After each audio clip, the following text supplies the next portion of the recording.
Alright, it's been a while since I've uploaded anything because I've been really busy. We are possibly moving, so I've been preparing my house for sale.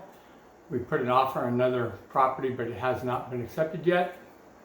It does have a lot larger shop, so that should be great.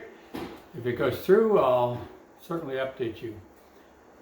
But I did have a few hours to spare one Sunday morning, so I ran up to Chuck Bomarito's at Outside Screwball, and we used his surface plate and squareness gauge to measure my 6x18 angle plate that I previously showed machining, just to see where I'm at. It has not been ground. It's too big to put on Chuck's grinder, and I don't have a grinder. I have not scraped it yet either. I didn't want to get into that and then be in the middle of this possible move.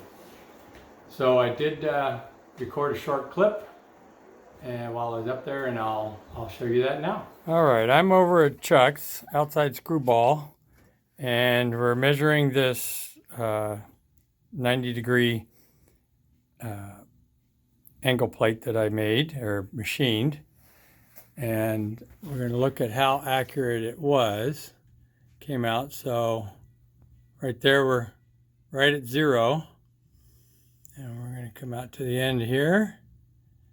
And drum roll please. 2/10. Yeah, 2/10. So 2/10, and we're what, 12 inches in the air? Yeah. Over 4 inches. That means my mill that I machined this on is pretty square. Pretty square. Pretty square. Pretty square? Pretty damn square. Only pretty square. Yeah, out 2/10 and a